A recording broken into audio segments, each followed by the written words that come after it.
تمام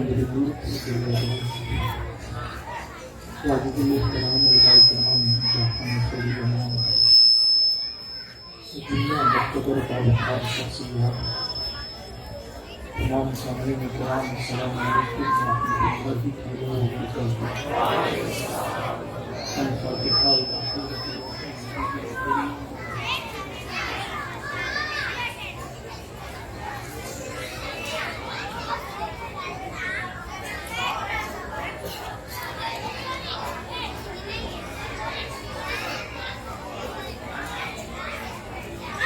صلی اللہ تعالی علیہ خلقه ونور عرشه وزینة فرشه سیدنا ومولانا محمد وعلى آله وأصحابه أجمعين برحمتك يا أرحم الراحمين بحق لا إله إلا الله صلى الله عليه وسلم۔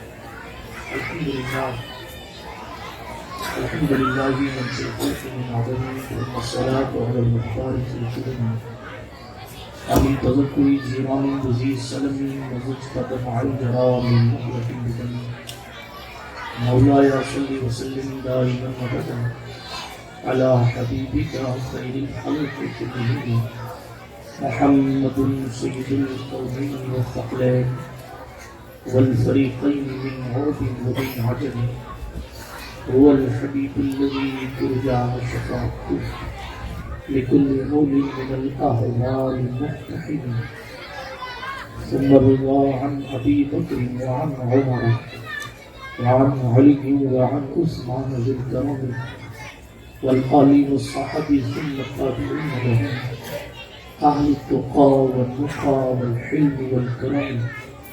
يا ربي بالمصطفى بلغ مقاصدنا، يا ربي بالمصطفى بلغ مقاصدنا، يا ربي بالمصطفى بلغ مقاصدنا، واغفر لنا واغفر لنا واغفر لنا ما مضى يا واسع الكرم، أما بعد وأعوذ بالله من الشيطان الرجيم، بسم الله الرحمن الرحيم، قد جاءكم من الله نور وكتاب مبين، أو كما قال الله تبارك وتعالى في القرآن الكريم والفرقان الحميد، صدق الله العلي العظيم وصدق رسوله النبي الأمين اللطيف الأمي الكريم الرؤوف الرحيم، ونحن على ذلك لمن الشاهدين والشاكرين والآمنين والمطمئنين والحمد لله رب العالمين۔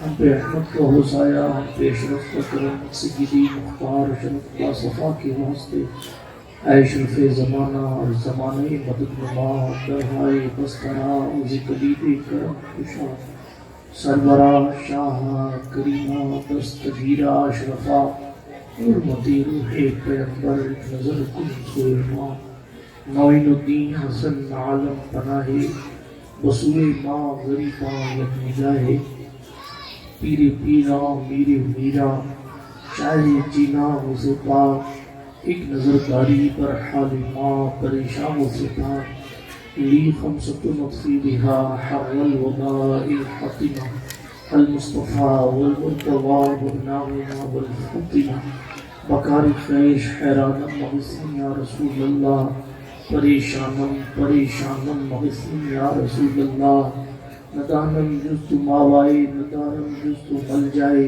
توی خود ساز و سامانم مغثنی یا رسول اللہ، شاہ بکس نوازی کن طبیبہ چارہ سازی کن، مریض درد عصیانم مغثنی یا رسول اللہ، رضایت سائر بے پر توی سلطان لا پنہر، شاہ بحر عظیم خانم مغثنی یا رسول اللہ، صلی اللہ تعالی علیہ وعلی آلہ وصحبہ وسلم۔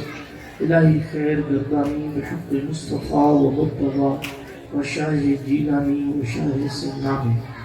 آئیے اس محفل مصطفیٰ کریم علیہ الصلوۃ والتسلیم میں کچھ عرض و معروف سے قبل اپنے اسلاف کے طریقے کے مطابق اپنے سینوں کو عشق رسول سے جگمگانے کے لیے، اپنی آنکھوں میں مزید نور پیدا کرنے کے لیے، اپنے چہرے کو اپنے دل کو منور کرنے کے لیے گنبد خضرا شریف کا تصور کر کے بارگاہ رسالت میں باواز بلند اس تصور کے ساتھ کہ ہم حضور کے روضہ مبارک کے سامنے کھڑے ہیں، اس یقین کے ساتھ کہ جیسے آپ علیہ السلام اپنی ظاہری حیات میں سماعت فرماتے تھے اب بھی سن رہے ہیں، درود شریف کا نذرانہ پیش فرمائیں۔ بڑے اللہم صلی علی سیدنا نبینا مولانا ونجانا محمد وعلى آل سيدنا ومولانا محمد صلاة تنجينا بها من جميع الأهوال والآفات وتقضي لنا بها جميع الحاجات وتطهرنا بها من جميع السيئات وترفعنا بها عندك على الدرجات وتبلغنا بها أقصى الغايات من جميع الخيرات في الحياة وبعد الممات إنك قريب مجيب الدعوات وأنت على كل شيء قدير۔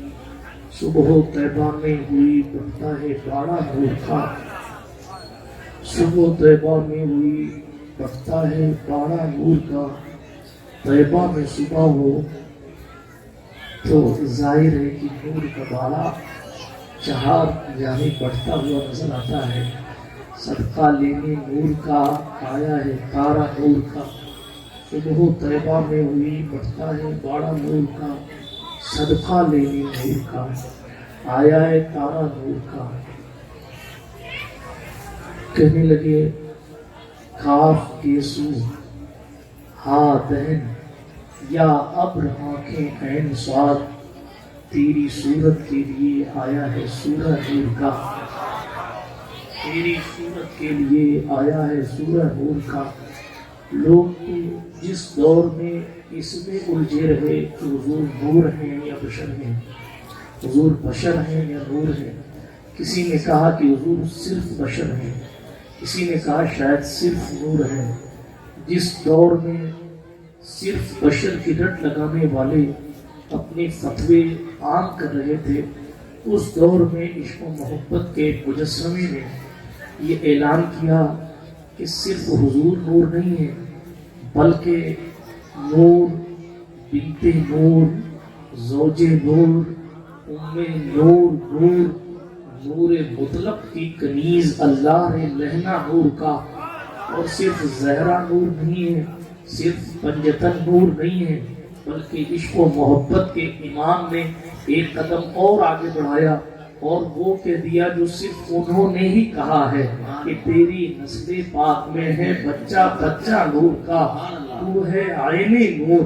لوگ آپ کو نور نہیں مانتے، میرا عقیدہ تو یہ ہے کہ آپ عین نور ہیں۔ ہاں آپ تو ہے عین نور، تیرا سب گھرانہ نور کا۔ اشعار بہت ہے مگر وقت کم ہے، تیزی کے ساتھ آگے بڑھتا ہوں۔ بہت سارے اشعار اس میں لکھے گئے اور مقطع میں کہا اے رضا یہ احمد نوری کا فیض نور ہے، ہو گئی میری غزل پڑھ کر قصیدہ نور کا۔ برادران ملت اسلامیہ، قرآن مقدس نے ارشاد فرمایا قد جاءکم من اللہ نور و کتاب مبین۔ بزم نور کی طرف سے اس نور والی محفل کو سجایا گیا ہے اور یہ نور آپ کے لیے اس محفل کی شروعات کر رہا ہے۔ آج سے اس محفل کا کتنا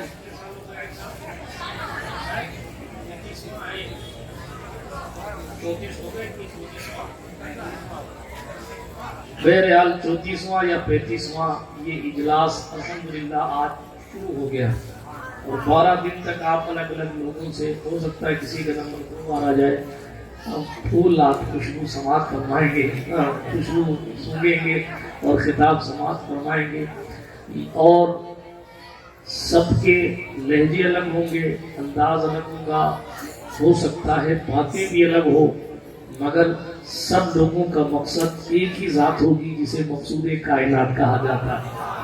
ہر خطیب کا مقصد حضور کی تعریف کرنا ہوگا اور ہر خطیب تعریف کرنے کے بعد کہے گا اے رضا خود صاحب قرآن مداح حضور، تجھ سے کم ممکن ہے پھر مرحت رسول اللہ کی۔ کوئی یہ نہیں کہہ سکے گا کہ میں نے تعریف کا حق ادا کر دیا، کوئی یہ نہیں کہہ سکے گا کہ میں نے حضور کی نام کا حق ادا کر دیا، کوئی یہ نہیں کہہ سکے گا کہ میں نے حضور کے سارے اوصاف بیان کر دیے۔ محقق علی الاطلاق حضرت شیخ عبدالحق محدث دہلوی نے لکھا ہے اس آیت کریمہ هو الاول والآخر والظاہر والباطن کی تفسیر بھی پڑھیے گا، اور جناب والا سورہ کہف کی آیت کریمہ ہے قل لو کان البحر، اس کی بھی تفسیر اٹھا کے پڑھیے گا، آپ کو پتہ چلے گا کہ مدادا لکلمات ربی سے مراد شیخ محقق نے کہا حضور کی نعت ہے، اور اللہ فرماتا ہے اللہ کے کلمات، اللہ کے کلمات اگر کوئی لکھنا چاہے، چچا یہ ڈنڈا اپنا آپ نیچے کر لیجئے، او چچا یہ اپنا ڈنڈا آپ نیچے کر لیجئے، یہ رحمت للعالمین کی محفل ہے، تھپڑ مارنے والی محفل نہیں ہے، اسی لیے میں آج ہی گزارش کر رہا ہوں تمام انتظامیہ سے، بڑی محبت کے ساتھ گزارش کروں گا، بچے کتنی بھی شیطانی کریں آپ سمجھا دیں ہٹا دیں، لیکن تھپڑ سے اور ڈنڈے سے کام نہ چلائیں، اس لیے کہ حضور علیہ السلام بچوں سے بڑی محبت فرمایا کرتے تھے۔ پیغمبر انسانیت کی یہ شان تھی کہ سرکار مصطفیٰ کریم علیہ السلام اپنی نواسی کو گود میں لے کر نیت باندھنے کے لیے کھڑے ہو جاتے تھے، اور جب رکوع میں جانا ہوتا تو نیچے بٹھا دیتے تھے۔ جس نبی نے اتنا پیار کیا ہے کہ حالت نماز میں اگر حسین پاک آ جائیں تو اپنے پیروں کو حضور چوڑا فرما دیا کرتے تھے، تو اس نبی کے ماننے والوں کو کم سے کم اس نبی کی محفل میں اتنا تو خیال رکھنا چاہیے، بچے ہیں، عقل کے کچے ہیں، شیطانیاں تو کریں گے، چیخ پکار تو کریں گے، لیکن محبت سے پیار سے سمجھایا جائے۔ میں جانتا ہوں آپ کی ڈیوٹی تھوڑی مشکل ہے، مگر جتنی محنت کریں گے اللہ آپ کو اتنی جزا دے گا، لیکن مار دھاڑ سے کام نہ چلائیں، یہ میری گزارش ہے، باقی آپ کی مرضی، لا یکلف اللہ نفسا الا وسعها۔ تیزی کے ساتھ آگے بڑھتا ہوں، عرض یہ کر رہا تھا اللہ کے نبی علیہ الصلوۃ والتسلیم کی شان بیان کرنے کی بات چلی تو عرض یہ کرنے لگا کہ جو ہے کلمات ربی سے مراد محقق الاطلاق نے مصطفیٰ کریم علیہ الصلوۃ والتسلیم کی نعت بھی لی ہے، اور کہنے لگے قرآن کہتا ہے اللہ کے کلمات اگر تم لکھنا شروع کرو گے لنفد البحر، تو سن لے جناب سمندر ختم ہو جائے گا، اور دنیا کے سارے درختوں کو قلم بنا لو اور سمندر کے سارے پانی کو سیاہی بنا لو، اور اس کے بعد حضور کی نعت لکھنے چلو، سمندر کی سیاہی ختم ہو سکتی ہے، اور پیڑوں کا قلم بنانا، پیڑوں کا قلم گھس سکتا ہے، مگر آخر میں آپ آ کر اسی نتیجے پر پہنچیں گے کہ تیرے تو وصف اے بے پناہی سے ہے بری، حیران ہوں میرے شاہ میں کیا کیا کہوں تجھے، سرور کہوں کہ مالک و مولا کہوں تجھے، باغ خلیل کا گلے زیبا کہوں تجھے، اللہ رے تیرے جسم منور کی تابشیں، اے جانے جانے جانے تجلا کہوں تجھے، اے جانے جا میں جانے تجلا کہوں تجھے، صرف تجلا نہیں جانے تجلا کہوں تجھے، مجرم ہوں اپنے عفو کا سامہ کروں شہا، یعنی شفیع روز جزا کا کہوں تجھے، یعنی شفیع روز جزا کا کہوں تجھے، اور کہنے لگے کہہ لے کہ سب کچھ ان کی ثنا خاں کی خاموشی، چپ ہو رہا ہے کہہ کے میں کیا کیا کہوں تجھے، لیکن رضا نے ختم سخن اس پہ کر دیا۔ ایک شعر اور پڑھ دوں، حرما نصیب ہوں تجھے امید کہہ کہوں، کیا کیا کہوں، حرما نصیب ہوں تجھے امید کہہ کہوں، جانے مراد، آپ مراد پوری کرنے کے لیے پتہ نہیں کیا کیا کرتے ہیں، اور اعلیٰ حضرت کہتے ہیں حضور صرف مراد نہیں ہے، آپ کی مراد یہ ہے یہ ہے یہ ہے یہ ہے یہ ہے، مراد یہ ہے کہ نوکری مل جائے، مراد یہ ہے کہ اچھی بیوی مل جائے، مراد یہ ہے کہ مالدار ہو جائیں، مراد یہ ہے کہ صاحب باوقار ہو جائیں، مراد یہ ہے کہ یہ ہو جائے وہ ہو جائے وہ ہو جائے، مگر حضور کے ہو جائیں یہ بھی آپ کی مراد ہے۔ مگر اس کو محبت کا امام کہتا ہے یہ صرف میری مراد نہیں ہے بلکہ ساری مرادوں کی جان مصطفیٰ جانے مراد کانے تمنا، آرزو پوری جہاں ہوتی ہے، لوہے کی کان ہو تو اس سے لوہا نکلتا ہے، سونے کی کان ہو تو اس سے سونا نکلتا ہے، ہیرے کی کان ہو جس کو آپ ہندی میں کھان کہتے ہیں،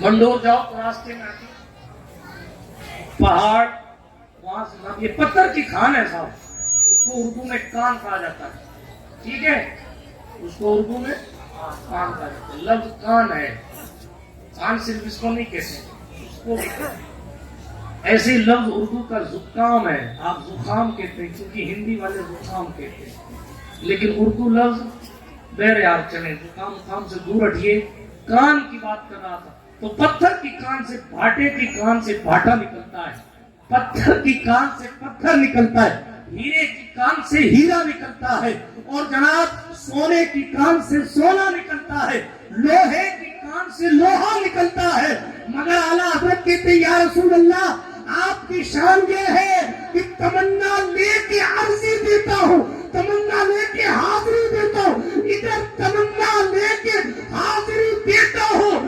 منگتے کی شان یہ ہوتی ہے، منگتوں کا حال یہ ہوتا ہے کہ وہ حاضری دیتے ہیں، ادھر تمنا پیش کرتے ہیں، ادھر عرضی پوری کر دی جاتی ہے،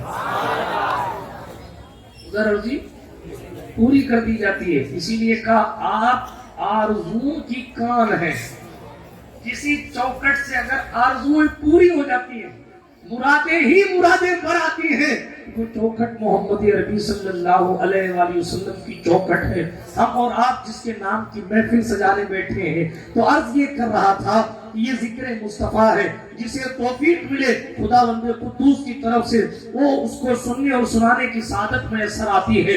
ساری زندگی ہماری اور آپ کی ڈیوٹی یہی ہے کہ ہم رحمت للعالمین صلی اللہ علیہ وسلم کی سیرت کو پڑھے بھی، اپنے بچوں کو پڑھائے بھی، اور لوگوں کو مصطفیٰ کریم علیہ السلام کا مقام بتائے بھی۔ میرا موضوع نور مصطفیٰ ہے نا، اس لیے کہ شروع کر رہا ہوں، دوسرے کا حق مار دینا بھی اپنا حصہ نہیں ہے۔ حضور نور ہے، نوری بشر ہے، کیا ہے؟ حضور علیہ السلام و تسلیم اس روح زمین پر آنے سے پہلے سرکار آمنہ خاتون کے جسم اطہر بطن اقدس میں تشریف لانے سے پہلے نور ہے۔ قرآن کہتا ہے قد جاءکم من اللہ نور، سورہ مائدہ کی آیت ہے، چھٹے پارے آیت کا ٹکڑا۔ اللہ فرماتا ہے تحقیق تمہارے پاس آ گیا اللہ کی طرف سے نور و کتاب مبین، اور روشن کتاب۔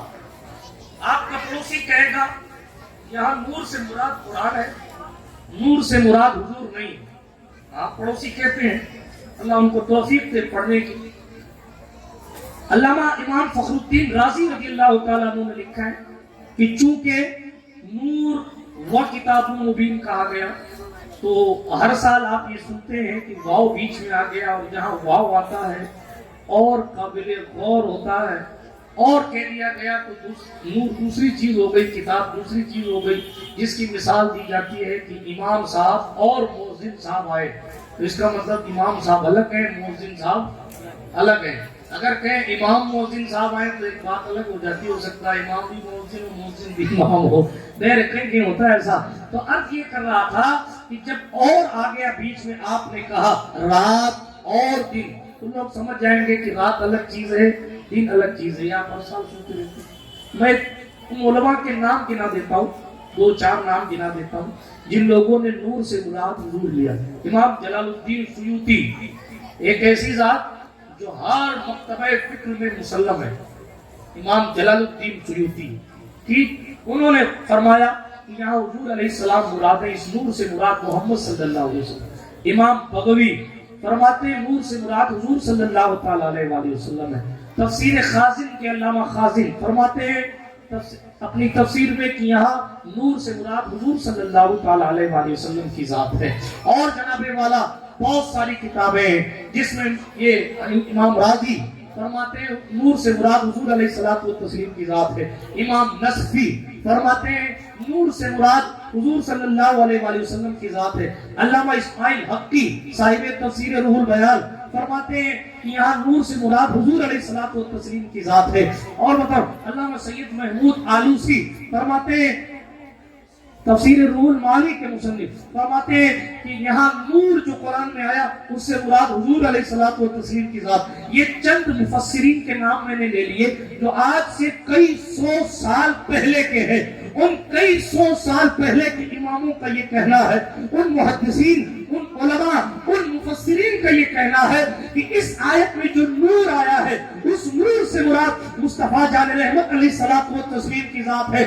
آخر علماء متاخرین میں لیجئے تو قاضی ایاز کا یہ کہنا ہے کہ قاضی ایاز مالکی کا کہ نور سے مراد مصطفیٰ کریم صلی اللہ علیہ وآلہ وسلم کی ذات۔ اور قریب جائیں گے تو 104 پہلے امام احمد رضا محدث بریلوی کا یہ کہنا ہے جو میں نے پہلے ہی کر دیا ہے کہ صبح طیبہ میں ہوئی بٹتا ہے بارہ نور کا، صدقہ لینے نور کا، آیا ہے تارا نور کا۔ تو عرض یہ کر رہا، یہ کوئی امام احمد رضا کی فکر نہیں ہے، صرف حضرت شیخ مجدد الفسانی، شیخ احمد سرہندی فاروقی نقشبندی رحمت اللہ علیہ آپ کی شامس کی بات نہیں ہے، صرف یہ جناب والا صرف حضرت صاحب جواہر البحار حضرت علامہ یوسف بن اسماعیل ربحانی کی بات نہیں ہے، بلکہ علماء متقدمین اور علماء متاخرین میں قدرت نے جسے عشق رسول عطا فرمایا، اس میں سے اکثر مفسرین نے فرمایا کتاب سے مراد قرآن ہے اور نور سے مراد آمنہ کا بیٹا ہے۔ اور اس قول کی تائید حضور کے خود کے فرمان سے ہو۔ سرکار جابر نے پوچھا تھا، اے اللہ کے رسول، سب سے پہلے کس چیز کو پیدا کیا گیا؟ تو میرے اور آپ کے پیغمبر علیہ الصلوۃ والتسلیم نے فرمایا تھا، فرمانے لگے، سنو جابر، اللہ نے سب سے پہلے تیرے نبی کے نور کو پیدا فرمایا۔ امام اعظم ابو حنیفہ کا نام چھوٹ گیا، امام الائمہ سراج الامہ کاشف الغمہ حضرت نعمان بن ثابت، جس کو ہم امام اعظم ابو حنیفہ کہتے ہیں، جن کے مسلک پر ہیں، جن کی تقلید کرتے ہیں، اس سرکار امام اعظم نے اپنے قصیدہ نعمان میں جو شعر لکھا ہے، اس دو مصرے کا مفہوم بھی یہی ہے کہ نوروں کے نور مصطفیٰ کریم۔ بات سمجھ آ رہی ہے آپ کو؟ یہ میں نے حوالے پڑھ دیے پورے، اب آتا ہوں اس کی باتیں کرتا ہوں۔ اللہ کے رسول علیہ الصلوۃ والتسلیم سے پوچھنے لگے جابر، یا رسول اللہ، سب سے پہلے اللہ نے کس چیز کو پیدا کیا؟ صحابہ کا عقیدہ دیکھیں، صحابہ نے یہ نہیں کہا کہ حضور کو بھی 40 سال پہلے، 30 سال پہلے یا 50 سال پہلے دنیا میں آئے ہیں، انہیں کیا پتا سب سے پہلے کیا پیدا ہوا ہوگا۔ لوگ کہتے ہیں 40 سال کی عمر میں نبوت ملی، ان لوگوں سے جا کے پوچھئے کہ صحابہ سے یہ کہیے کہ اے اصحاب رسالت، تم نے یہ کس عقیدے سے پوچھ لیا کہ یہ بتائیے کہ سب سے پہلے کیا پیدا ہوا؟ حضور کی ظاہری عمر تو 63 ایئرس ہے، 63 سال ہے۔ اگر کسی نے یہ سوال 40 سال کی عمر میں کیا ہے حضور کی، یا 50 سال کی عمر میں کیا ہے، تو اس کو تو یہ پتا ہے نا کہ حضور کی ولادت مبارک تو 50 سال پہلے ہوئی ہے، 53 سال پہلے ہوئی ہے، 50 سال پہلے ہوئی ہے، 45 سال پہلے ہوئی ہے۔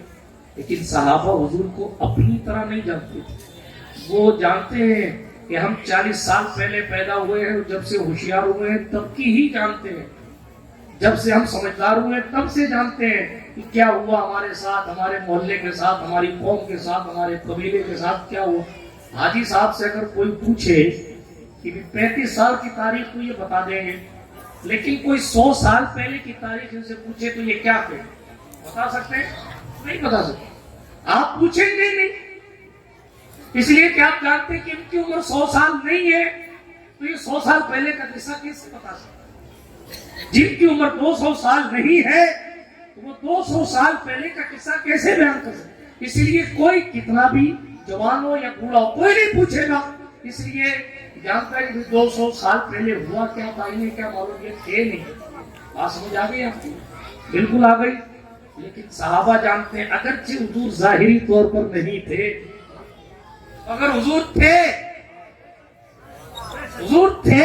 اسی لیے جابر نے کھڑے ہو کر پوچھا، یا رسول اللہ، سب سے پہلے کیا بنایا گیا؟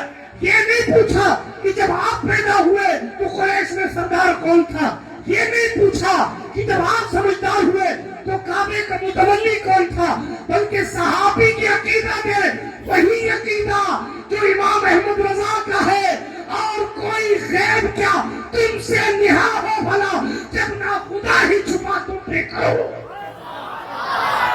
یہی عقیدہ ہے، یہ صحابہ کا عقیدہ ہے۔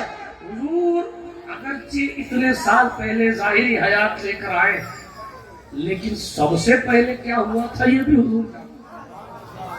صحابیوں کا عقیدہ ہے حضور، منافقوں کا عقیدہ ہے وہ غیب داں نہیں، صحابیوں کا عقیدہ ہے حضور جانتے ہیں۔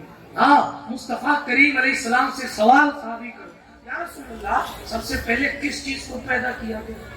مصطفیٰ کریم نے یہ نہیں فرمایا جابر کیسے مجھ سے سوال کر رہے ہیں، مجھے تو قرآن کل نازل ہونا شروع ہوا ہے، 20 سال ہوا ہے، 10 سال ہوا ہے قرآن میرے پاس آ رہا ہے، مجھے کیا معلوم، جیسی عمر تمہاری کم ہے ویسی 10-20 سال میری بھی زیادہ ہوگی.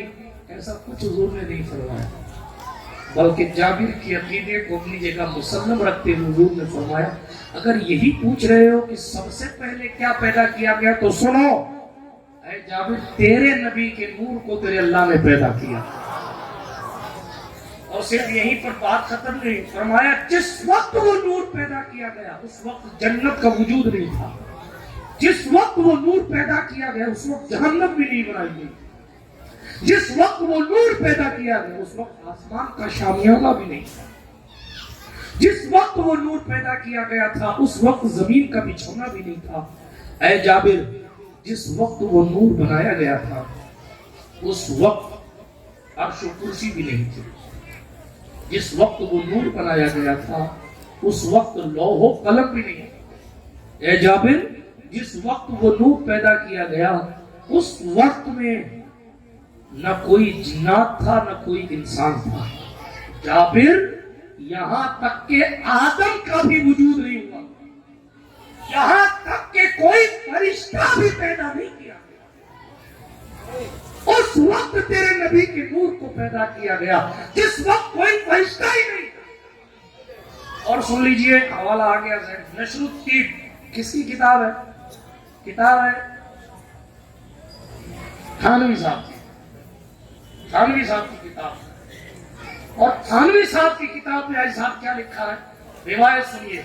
راوی ہے حضرت امام مولا زین العابدین، روایت کرتے ہیں اپنے بابا مولا حسین سے اور وہ بیان کر رہے ہیں اپنے نانا کی بات. راوی کتنے اچھے اچھے، اور بات کیا ہے؟ بات کیا ہے؟ فرمانے لگے مولا حسین کہ نبی اکرم علیہ الصلوۃ والتسلیم نے میرے نانا جان نے ارشاد فرمایا جس وقت میرے نور کو پیدا کیا گیا تھا. کب؟ فرمانے لگے کہ آدم کی پیدائش سے 14,000 سال پہلے اللہ نے میرے نور کو پیدا کیا. ٹٹوؤں کو پتا چلے گا حضور کیا ہے، آدمی کو کیسے پتا چلے کہ حضور کی حقیقت کیا ہے جب آدم کو نہیں پتا ہے صحیح معنوں میں کہ حضور کی حقیقت. یہ جملہ بڑا نہیں ہے، یہ حقیقت. فرمایا آدم کی پیدائش سے 14 نے لکھا ہے، اب مانے نہ مانے اور بھی بڑے حوالے ہمارے پاس، لیکن بیان کر دیتا ہوں ان کا نام بھی تاکہ پتہ چل جائے کہ پردے کے پیچھے کیا ہے. سنیے یہ میرے اور آپ کے پیغمبر کی شان ہے علیہ السلام. آدم علیہ السلام کے پیدا ہونے سے 14,000 سال پہلے اللہ نے نبی اکرم علیہ السلام والتسلیم کے نور کو پیدا کیا اور اپنے قرب خاص میں رکھا. کہاں رکھا؟ کسی کو خاص جگہ کا نہیں پتا ہے کہ کہاں رکھا، بس قرب خاص کا معنی ہوتا ہے قریب رکھا اور خاص قریب جگہ رکھا. یہ قرب خاص کا ترجمہ ہے، خاص قریب جگہ رکھا. اللہ کے رسول السلام نے فرمایا سنو، پھر اسی نور سے ساری کائنات کو بنایا. آپ اگر علامہ غلام رسول سعیدی علیہ رحمہ کی تفسیر تبیان القرآن اٹھا کے پڑھیں گے نا، بہت لمبی چوڑی داستان ہے. عقل حضور کے نور سے پیدا کی. یہ سورج، یہ چمک، یہ حضور کے نور سے بنائی. یہ چاند تابانی، یہ حضور کے نور کی خیرات. اب آپ سوچئے کہ جب چاند ستارے کو نور، آمنہ کا نور دے رہا ہے تو ان کی خود کی نورانیت کیا ہو؟ اسی لیے کہا یا صاحب الجمال و یا سید البشر. شیخ سعدی کہتے ہیں یا صاحب الجمال و یا سید البشر، اے خوبصورتی کے مالک و یا سید البشر، اور اے نوع انسانی کے سردار، من وجہک المنیر لقد نور القمر. نورن بھی پڑھا جا سکتا ہے، نورن بھی پڑھا جا سکتا ہے، دونوں درست ہے. ترجمہ آپ کے مبارک چہرے سے، آپ کے روشن چہرے سے. اپنا ترجمہ یہ ہے کہ چاند بھی روشنی کی بھیک مانگتا. من القمر یعنی چاند کو آپ کے چہرے سے منور کیا گیا. پھر لا يمكن الثناء كما كان حقه، آپ کی تعریف کما حق ممکن ہی نہیں ہے. آپ کہتے ہیں ہم سورج کی تعریف نہیں کرتے، سورج کو کیا آئینہ دکھایا جائے، سورج کو پتا ہے ہمیں. جب سورج کو آئینہ دکھایا نہیں جا سکتا تو جس کے صدقے سورج بنا ہے اس کی شان کما حق کون. اسی لیے کہتے ہیں فرش والے تیری شوکت کا عبو کیا جانے، خسروا عرش پہ اڑتا ہے پھریرا تیرا. برادران ملت اسلامیہ، عرض یہ کر رہا تھا اللہ کے رسول علیہ الصلوۃ والتسلیم کے مبارک نور سے کائنات کو بنایا گیا. حضور کے نور کے حصے کیے گئے اور حضور کے نور کے حصوں سے جناب والا عرش و کرسی بھی بنایا گیا، لوح و قلم بھی بنائے گئے، اور انسان جنات کو اللہ رب العزت نے بعد میں تعمیر فرمایا، بعد میں پیدا فرمایا. اللہ کے رسول علیہ الصلوۃ والتسلیم کے نور سے کائنات کو منور کیا گیا. اب آپ ایک چیز بتائیے، جب سورج میں ان کا نور، چاند میں ان کا نور، سورج آپ کو دیکھتا ہے، ہمارے باپ کو بھی دیکھتا تھا، ہمارے دادا کو بھی دیکھتا تھا، پر دادا لگڑ دادا سگڑ دادا سب کو دیکھتا تھا، ہماری اولادوں کو بھی دیکھے گا. سورج ہے، چینج تو نہیں ہوتا نا سورج. ایسا تو نہیں تھا کہ جناب مجدد الفسانی کے دور میں دوسرا سورج تھا، عمر بن عبدالعزیز کے دور میں دوسرا سورج تھا، جلال الدین سیوطی کے دور میں دوسرا. ایسا تو نہیں تھا. سورج تو ایک ہی ہے، وہ سورج بنا حضور کے نور سے. سورج آپ کے دادا لگڑ دادا کو جانتا ہے، تو جس کے نور سے سورج بنایا گیا وہ نہیں جانتا. رونے کا مقام نہیں ہے پڑوسی کے عقیدے پر، افسوس کا مقام نہیں ہے. اسی لیے صحابہ کرام کا عقیدہ تھا کہ حضور اگلا بھی جانتے پچھلا بھی جانتے. اسی لیے کوئی کھڑا ہوتا اور کھڑے ہو کر حضرت حذیفہ کہتے ہیں یا رسول اللہ میرا باپ کون ہے، میرا باپ کون ہے. حضور یہ کہہ کے نہیں بٹھا دیتے بیٹھ جا میرے پیٹ پیچھے کا پتہ نہیں. حضور فرماتے تیری ماں سے جا کے پوچھ لینا تیرے باپ کا نام فلاں بن فلاں ہے. آپ غور کیجیے. میرے عالم علم مصطفیٰ کی طرف جاؤں گا تو کسی اور کا موضوع ہو سکتا ہے، میں نور مصطفیٰ کی طرف آتا ہوں. میرے اور آپ کے پیغمبر علیہ الصلوۃ والتسلیم کی بات کر رہا ہوں، حضور علیہ الصلوۃ والتسلیم کے نور کی بات کر رہا ہوں. پہلی چیز تو یہ آنے سے ہزاروں سال پہلے چمک رہے. اور معلوم ہے اسی حدیث میں ہے کہ میرا نور پیدا کیا گیا تو ایک جگہ ٹھہرا ہوا نہیں تھا، بلکہ جہاں اللہ چاہتا، یہ لفظ ہے حدیث میں، جہاں اللہ چاہتا میرا نور وہاں دورے کر کے آتا. اس کا ترجمہ دورہ کرنا بھی ہوتا ہے. ہاں غور کرنے کی بات ہے. حضور فرماتے میرا نور اللہ جہاں چاہتا وہاں گھومتا تھا، وہاں دورے کرتا. ارے جو نورانیت کے عالم میں جگہ کا محتاج نہیں ہے، جو عالم نورانیت میں جہاں چاہے آ سکتا ہے، جہاں چاہے جا سکتا ہے، وہ جسمانیت کے عالم کے بعد روحانیت کی دنیا میں بھی آدمی جہاں چاہے آ سکتا ہے، جہاں چاہے جا سکتا ہے. اسی لیے ہم کہتے ہیں سنا ہے آپ ہر عاشق کے گھر تشریف لاتے ہیں، ہمارے گھر میں بھی ہو جائے چراغ. جب نور تھے صرف اس وقت بھی معاذ اللہ مجبور نہیں. نور فرماتے جہاں اللہ چاہے، جہاں اللہ چاہے میں گھومتا ہوں. میرا نور گھومتا ہے، وہ نور گھومتا تھا. سرکار آدم کی پیشانی میں نور رکھا گیا. آپ نے سن رکھا ہے آدم کو سجدہ کروایا گیا. ایک تو آدم علیہ السلام کی فضیلت بیان کرنی تھی، نبی کی تعظیم سکھانی تھی، اور دوسرا محمد مصطفیٰ علیہ الصلوۃ والتسلیم کے نور کی اہمیت بتانی تھی. آپ نے سن رکھا فرشتوں نے سجدہ کیا. سرکار آدم کو ضرورت پیش آئی ایک دن کہ جس نور کو دیکھنے کے لیے فرشتے آتے ہیں. سیرت کی کتابوں میں آیا فرشتوں کی قطار لگی رہتی تھی. وہ فرشتوں کی قطار لگی رہتی تھی. فرشتے نور مصطفیٰ پیشانی آدم میں دیکھنے کے لیے آتے ہیں. آج بھی فرشتوں کی قطار لگی رہتی ہے. آج اس وقت نور دیکھنے آتے تھے، حضور آسمانوں پہ تھے، اب تو زمین پر آتے ہیں. 70,000 صبح آتے ہیں، 70,000 شام آتے ہیں. معصوم لوگ انہیں تو گناہ نہیں بخشوانے نا، معصوم لوگ ہیں، ان سے گناہ ہوتا ہی نہیں ہے، لیکن معصوموں کو بھی حضور کی ضرورت پڑتی ہے۔ آپ میرے جملوں پر غور کیجئے، کمال اس بات کا محترم صاحب توجہ، ضرورت اس امر پر توجہ دینے کی، فرشتوں سے گناہ ہوتا نہیں۔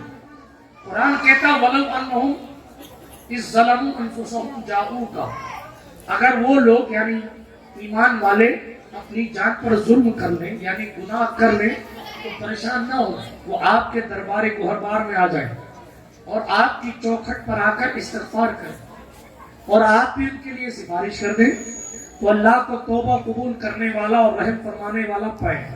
گناہگار جاتا ہے اپنی گناہ بخشوانے حضور کی چوکھٹ پر جاتا ہے، گنہگار جاتا ہے عاصی اپنی عصیان سے اپنی نافرمانی اور سرکشی سے معافی منگوانے کے لیے، معافی مانگنے کے لیے، حضور کی سفارش لینے کے لیے دربار رسالت میں جاتا ہے۔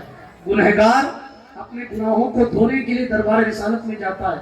انسان اپنی تمنائیں آرزوئیں چاہتے پوری کروانے کے لیے حضور کے دربار میں جاتا ہے، مگر فرشتہ تو کبھی کوئی گناہ کرتا ہی نہیں،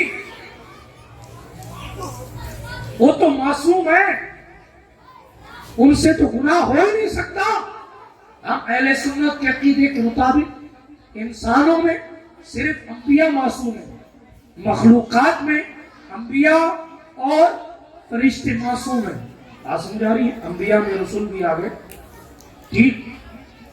شیعوں کا عقیدہ یہ ہے کہ وہ اہل بیت کو معصوم مانتے ہیں، ہم اہل سنت معصوم انبیاء کرام علیہ السلام کے سوا کسی کو نہیں مانتے۔ بات سمجھ آ رہی ہے؟ آگے چلیے، تیزی کے ساتھ عرض کر رہا تھا میں، بات اتنی کر رہا تھا کہ جب فرشتے کو گناہ بخشوانا نہیں، روٹی اس کو چاہیے نہیں، کھانے پینے سے وہ پاک ہے، جھگڑے فساد سے وہ پاک ہے، اس لیے جھگڑا گناہ ہے، وہ گناہ کرتے نہیں، ان سے بدنگاہی ہوتی نہیں، وہ برائیاں کرتے نہیں، تصور ہی نہیں ان کے یہاں برائی کا، پھر بھی حضور کی چوکھٹ پر آ۔ آپ سوچیں کہ جب معصوموں کو مصطفیٰ کی اتنی ضرورت ہے تو ہم مظلوموں کو حضور کی کتنی ضرورت ہوگی، اور ہم ظالموں کو حضور کی کتنی ضرورت ہوگی۔ ظلم سے مراد گناہ ہے، اور گناہگار ایک طرح کا ظالم ہوتا ہے، اس ظلموں انفسہم کے پیش نظر۔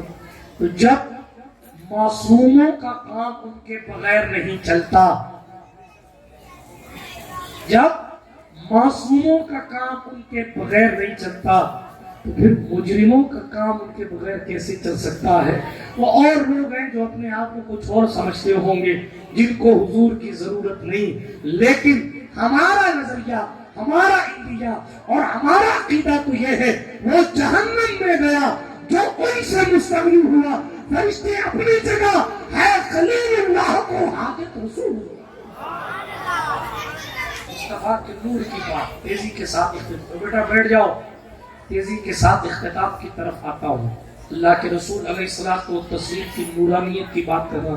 حضور کی نورانیت کا محبوب کوئی بیان نہیں کر سکتا۔ جب جبریل امین کو نہیں پتا کہ کب سے ہے تو بیان کون کرے گا؟ آپ نے سنا ہوا ہے قصہ، سید الملائکہ سے حضور نے ایک دن پوچھ لیا تھا، جبریل تمہاری عمر کتنی ہے؟ اب جبریل سے کیا ضرورت تھی پوچھنے کی عمر کتنی ہے؟ عمر کتنی ہے جبریل سے پوچھا۔